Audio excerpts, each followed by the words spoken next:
بلکہ اس وجہ سے جو ہے وہ حق سے دور نہیں ہو، بلکہ انہوں نے متقین کی صفات کو نہیں اپنایا، اس وجہ سے اللہ نے مہر لگائی ہے۔ ان کے اس کے اوپر جو ہے اللہ کا قصور نہیں بلکہ ان کا اپنا قصور ہے کہ انہوں نے حق کو نہیں اپنایا، تو وہ جو ہے دین اسلام اور جو ہے اللہ کی جنت کے حقدار نہیں بن سکتے۔ اور اس کے بعد تیسرے جو ہے طبقے کا اللہ نے اسی صورت کے اندر ذکر کیا، وہ کون سے طبقہ ہے؟ منافقین کا طبقہ۔ اللہ نے ان کی بے شمار صفات اس صورت کے اندر بیان کی۔ ان کی صفات میں سے وہ اللہ کا کے اوپر ایمان نہیں لاتے بلکہ ایمان لانے کا جو ہے جھوٹا دعویٰ کرتے ہیں، آخرت پر ایمان کا جھوٹا اعلان کرتے ہیں، جھوٹ بولتے ہیں، اصلاح کے نام پہ فساد مچاتے ہیں، صحابہ کرام کی گستاخیاں کرتے ہیں، مسلمانوں کا مذاق اڑاتے ہیں، اللہ کے احکامات سے سرکشی اختیار کرتے ہیں، ہدایت کو چھوڑ کر گمراہی پر چلتے ہیں اور اسے سیدھا راستہ سمجھتے ہیں۔ اللہ کے نبی علیہ السلام کی حدیث میں بھی منافقین کی کچھ نشانیاں بیان ہوئی ہیں۔ عبداللہ بن عمر سے روایت ہے، اللہ کے نبی نے فرمایا اربع من کن فیہ منافقا خالصا، 4 نشانیاں جس بندے کے اندر وہ پکا منافق ہے۔ فرمایا وہ کون کون سی ہیں؟ اللہ کے نبی علیہ السلام فرمائے امانت رکھی جائے، خیانت کرے، جب بات کرے جھوٹ بولے، جب وعدہ کرے وعدہ خلافی کرے، اور جب جو ہے کسی سے جھگڑا کرے تو گالیاں دے۔ اور دوسری حدیث کے اندر وضاحت کر دی وَإِنْ صَامَ وَصَلَّى وَزَعَمَ أَنَّهُ مُسْلِمٌ، اگرچہ وہ نماز پڑھے، اگرچہ وہ روزے رکھے، وہ گمان کرے کہ میں مسلمان ہوں، مسلمان ہی ہوں، منافق ہے۔ اور منافق کا ٹھکانہ بھی بتا دیا کہ منافق جہنم کے آخری سب سے نچلے گڑھے کے اندر ہوگا۔ اس کے بعد اللہ نے جو ہے حقیقی انٹرنیشنل ورلڈ آرڈر کا جو ہے اعلان کر دیا۔ آج دنیا کے ورلڈ آرڈر چلتے ہیں، کوئی اپنا ورلڈ آرڈر لے کے آتا ہے، کبھی برطانیہ لے کے آتا ہے، کبھی امریکہ، کبھی روس۔ اللہ کے جو ہے قرآن نے حقیقی ورلڈ آرڈر جو ہے اس کا اعلان کیا، فرمایا یا ایھا الناس اعبدوا ربکم الذی خلقکم والذین من قبلکم لعلکم تتقون، اے لوگو عبادت کرو اس اللہ کی کہ جس نے تمہیں پیدا کیا ہے، والذین من قبلکم، تم سے پہلے لوگوں کو بھی پیدا کیا تھا، فرمایا لعلکم تتقون، تاکہ تم متقی بن جاؤ۔ ورلڈ آرڈر کیا ہے؟ ساری دنیا نے مل کر کے اللہ کی عبادت کرنی ہے، کسی کا حکم نہیں چلے گا، کسی کا سکہ ڈنڈا نہیں چلے گا، ڈنڈا چلے گا تو اللہ کے قرآن کا چلے گا، محمد رسول اللہ صلی اللہ علیہ وسلم کا چلے گا۔ اور اس کے بعد جو ہے اللہ نے جو ہے اسی کتاب کے اندر اللہ کے نبی علیہ السلام کی رسالت کی تصدیق کی، اور جو اللہ کے نبی علیہ السلام کو جھٹلاتے ہیں ان کے لیے ایک دعویٰ رکھا، وہ کیا؟ وَإِن كُنتُمْ فِي رَيْبٍ مِّمَّا نَزَّلْنَا عَلَىٰ عَبْدِنَا فَأْتُوا بِسُورَةٍ مِّن مِّثْلِهِ وَادْعُوا شُهَدَاءَكُم مِّن دُونِ اللَّهِ إِن كُنتُمْ صَادِقِينَ۔ اگر تم کسی قسم کے شک میں ہو نا کہ یہ قرآن محمد نے خود لکھ لی ہے تو تم تو بڑے فصیح ہو، عرب اس وقت بڑے فصیح ہو، بلکہ آج اس دور کی لکھی ہوئی کتابیں مدارس کے اندر پڑھائی جاتی، اتنی فصیح عربی، اتنی بلیغ عربی کہ بندہ کئی مرتبہ سمجھنے سے، اساتذہ مدارس کے سمجھنے سے قاصر ہو جاتے ہیں، اتنی شاندار اس کے اندر عربی ہے۔ اللہ نے کہا بڑی عربی جانتے ہو نا، بڑے فصیح و بلیغ ہو، خود کو عربی کہتے ہو، باقی سب کو گونگے کہتے ہو، تو لاؤ اس قرآن جیسی ایک آیت لکھ کر کے لے آؤ، پھر مانوں کہ تم بڑے جو 30 مار کھاؤ۔ دوسرے مقام پہ پھر اللہ نے انہیں جو ہے چیلنج کر کے دوبارہ کہا فَإِن لَّمْ تَفْعَلُوا وَلَن تَفْعَلُوا فَاتَّقُوا النَّارَ الَّتِي وَقُودُهَا النَّاسُ وَالْحِجَارَةُ أُعِدَّتْ لِلْكَافِرِينَ۔ اگر تم ابھی تک نہیں کر سکے، یاد رکھو قیامت کی دیواروں تک یہ کر نہیں سکتے، سوچ لو پھر کہ قرآن اللہ کی سچی کتاب ہے، قرآن جیسی کتاب کو نہیں مان لو، تمہارے بس کی بات نہیں ہے قرآن جیسی کوئی ایک آیت بھی بنا کر کے لانا۔ اور اس کے بعد اللہ نے بتلا دیا جو ایمان لائے، اللہ کی عبادت کرے، اس کا نتیجہ اور صلہ کیا ہوگا؟ وَبَشِّرِ الَّذِينَ آمَنُوا وَعَمِلُوا الصَّالِحَاتِ أَنَّ لَهُمْ جَنَّاتٍ تَجْرِي مِن تَحْتِهَا الْأَنْهَارُ۔ فرمایا خوشخبری دے دو ان لوگوں کو جو ایمان لائے، نیک عمل کرے۔ کس چیز کی خوشخبری؟ أَنَّ لَهُمْ جَنَّاتٍ تَجْرِي مِن تَحْتِهَا الْأَنْهَارُ، بے شک ان کے لیے جنات، باغات ہیں، ایسے باغات من تحتها الانہار، ان میں سے بعض باغات ایسے ہیں کہ جن کے نیچے سے نہر بہتی۔ جب بھی میں یہ آیت پڑھتا ہوں مجھے واقعہ یاد آ جاتا ہے، ہمارے استاد محترم نے جو ہے یہ آیت پڑھائی اور ساتھ بتا دیا کہ صحابہ کرام کا جب اللہ نے تذکرہ کیا نا، اللہ نے کیا کہا کہ صحابہ کرام کی جنتیں ایسی ہیں تحتها الانہار، ہر جنت کے نیچے سے نہر بہتی ہے۔ جب عام مومنین کا تذکرہ کیا تو فرمایا کہ جنات تجری من تحتها الانہار، یہ من تبعیض کے لیے، یعنی کہ بعض جنتوں کے نیچے سے، بعض باغات کے نیچے سے نہر بہتی۔ میرے ساتھ میرے کلاس فیلو انہوں نے یہ بات یاد کر لی، جمعہ پڑھانے گئے تو کہتے میں اسٹیج پہ چڑھا تو یہ بات بھول گیا۔ بات بھولا کیسے؟ کہنے لگے جب میں نے جو ہے وہاں جا کر کے کیا بیان کرتے ہیں، کہتے ہیں کہ اللہ نے جب صحابہ عام لوگوں کا تذکرہ کیا تو کہا کہ عام لوگوں کی جو جنتیں اور باغات ہیں ان کے نیچے سے نہر بہتی ہے، اور جو صحابہ کی جنتیں اور باغات ہیں ان کے اوپر سے نہر بہتی ہے۔ یہ اس طرح انہوں نے بیان کر دیا۔ بہرحال جو عام مومنوں کی جنات ہیں ان کے بعض جو ہے جنتیں اور بعض جو ہے باغات ایسے ہوں گے کہ جن کے نیچے سے نہریں بہتی ہوں گی. یہ اللہ نے جو ہے صلہ بیان کیا ہے. اور اس کے بعد آگے چلیے اللہ نے انسانی زندگی کا آغاز اس کیسے ہوا, کب جو ہے لوگ اس دنیا کے اندر آئے, کیسے وہ انسانی زندگی شروع ہوئی, اس کا تذکرہ اس سورت کے اندر جو ہے کیا ہوا کیا کہ اس دنیا کے اندر ہم سے پہلے جن رہتے تھے. جن کیا کرتے تھے, اتنے سرکش ہو گئے تھے, اتنی انہوں نے جو ہے زمین کے اندر سرکشی کی, لڑائیاں جھگڑے طرح طرح کے فساد. اللہ نے پھر فیصلہ کیا کہ آدم کو بناؤں گا. اللہ نے آدم کو پیدا کیا اور پیدا کرنے کے بعد اللہ نے تمام فرشتوں کو کہا, اور اس کے بعد جو جنوں کا سردار جس کا نام جو ہے ابلیس تھا, ابلیس بعد میں پڑا بہرحال, جو اسے بھی کہا کہ سجدہ کرو, تو سب نے سجدہ کیا لیکن ابلیس نے نہ کیا. اللہ نے ذکر کیا قلنا للملائکۃ اسجدوا لآدم فسجدوا الا ابلیس ابى واستكبر وكان من الكافرین. جب ہم نے کہا فرشتوں سے کہ سجدہ کرو آدم کو, سب نے سجدہ کیا سوائے ابلیس کے, اس نے سجدہ نہ کیا. وہ فسق عن امر ربہ, اس نے اللہ کے حکم سے فسق اختیار کیا, اور وہ بندہ جو ہے وہ ابلیس جو تھا وہ کافرین میں سے ہو گیا. اس نے سجدہ کیوں نہیں کیا؟ اس وجہ سے کہ وہ اس وقت تک اس دنیا کے بادشاہ تھے.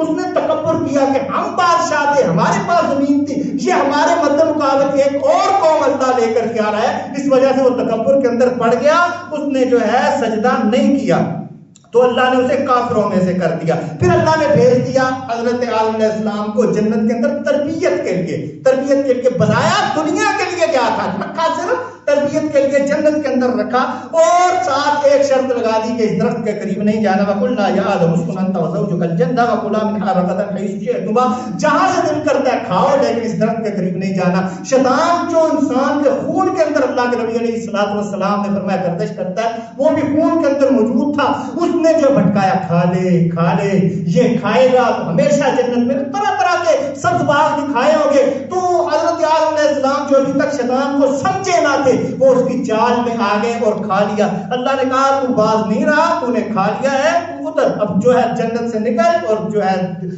جو اس کے بعد دنیا کے اندر آ جا. دنیا کے اندر بھیج دیا گیا. پھر اللہ نے سکھلائے وہ الفاظ کے جس کے ذریعہ سے اللہ سے معافی مانگنی تھی. انہوں نے اللہ سے معافی مانگی, اللہ نے معاف کر دیا, اور وہ اس دنیا کے اندر رہنے لگے. یہ اس دنیا کے اندر انسان کی تاریخ ہے. اس کے بعد اس صورت کے اندر اللہ نے جو ہے یہودیوں کا کردار بیان کیا. ان کا کردار کیا تھا؟ انتہائی بزدل قوم تھی, انتہائی بزدل, لڑتے نہیں تھے, جو بھی آتا تھا ان پہ جو حملہ کرتا تھا وہ ڈر کر کے بھاگ جانے والی قوم تھی. ان کا بس یہ دل کرتا تھا کہ لڑنا نہیں ہے, بس جو ہے ساری زندگی عیش, 1000 سال کی زندگی ملے, بس عیش ہی عیش ہو. یہی تذکرہ فرمایا وَلَا تَجِدَنَّهُمْ أَحْرَصَ النَّاسِ عَلَىٰ حَيَاةٍ مِّنَ الَّذِينَ أَشْرَكُوا يَوَدُّ أَحَدُهُمْ لَوْ يُعَمَّرُ أَلْفَ سَنَةٍ. فرمایا ان کو دیکھے گا وہ لوگ جنہوں نے شرک کیا, کون؟ یہودی, کہ وہ چاہتے ہیں کہ 1000 سال کی زندگی مل جائے, عذاب نہ آئے, بس جو ہے بڑے لیٹے رہیں, سوئے رہیں, اور جو ہے فرمایا کہ وہ یہ سوچتے ہیں کہ اسی دنیا کے ہمیں چسکے جو ہے ملتے رہیں. اللہ کے نبی علیہ السلام کی حدیث فرمایا جب تمہارے اندر بھی یہ چیز آ جائے گی نا, دنیا کی حرص, دنیا کی لالچ, تو دنیا تمہیں رون کر کے رکھے گی. یوشک الامم ان تداعی علیکم کما تداعی الکبل الی کساتیا. فرمایا کہ ایک وقت آئے گا ساری دنیا کی فوجیں اکٹھی ہو کر کے تمہارے اوپر اس طرح حملہ کر دیں گی جس طرح بھوکے قبر جو ہے دسترخوان پہ جھپٹتے ہیں. صحابہ نے پوچھا کہ اللہ کے نبی اس وقت ہم تھوڑے ہوں گے؟ فرمایا تھوڑے نہیں ہوگے, تم بہت زیادہ ہوگے. پھر فرمایا وجہ کیا؟ اللہ کے نبی نے فرمایا الفہم. وہ الفہم یا رسول اللہ, اللہ کے نبی فہم کیا ہے؟ فرمایا حب الدنیا وکراہیت الموت. تمہارے دلوں کے اندر دنیا کی محبت اور موت کی نفرت آ جائے گی, جس وجہ سے تم ذلیل و رسوا ہو جاؤ گے, تباہ و برباد ہو جاؤ گے. بے شمار جو ہے بنی اسرائیل کی باتیں, بنی اسرائیل کے قصے اور کہانیاں اس سورت کے اندر موجود ہیں, سورہ بقرہ کے اندر. بعد میں چل کے آہستہ آہستہ انشاءاللہ ان کو بیان کرتے جائیں گے. آخر پہ اللہ نے سیدنا ابراہیم علیہ السلام اور سیدنا اسماعیل علیہ السلام کی شان اور خدمات کا تذکرہ کیا. وَإِذِ ابْتَلَىٰ إِبْرَاهِيمَ رَبُّهُ بِكَلِمَاتٍ فَأَتَمَّهُنَّ. فرمایا جب ابراہیم کو ہم نے بڑی بڑی آزمائشوں کے ساتھ آزمایا تو اس نے ہر آزمائش کے اندر خود کو ثابت قدم رکھا, اور ہر آزمائش کے اندر وہ پورا اترا. قَالَ إِنِّي جَاعِلُكَ لِلنَّاسِ إِمَامًا قَالَ وَمِن ذُرِّيَّتِي قَالَ لَا يَنَالُ عَهْدِ الظَّالِمِينَ. تو اللہ نے کہا ابراہیم ہم ہم تمہیں پوری دنیا کے لیے امام چنتے. آج بھی دیکھیں یہودی کہتے ابراہیم ہمارے ہیں, عیسائی کہتے ابراہیم ہمارے ہیں, مسلمان کہتے ابراہیم ہمارے. پوری دنیا کے لیے اللہ نے امام بنا دیا. کہا اللہ کو میری نسل پہ بھی رحم کیجئے, کو میری نسل میں سے بھی امام. فرمایا میرا جو ہے آج ظالموں کو نہیں پہنچے گا, باقی تیری بات ہم پورا کریں گے. تو ابراہیم علیہ السلام کی بات کو اللہ نے پورا کرتے ہوئے اللہ کے نبی علیہ السلام کو جو ہے امام بنا کر کے انہیں کی نسل میں سے اس دنیا کے لیے, پوری دنیا کے لیے امام بنا کر کے بھیج دیا.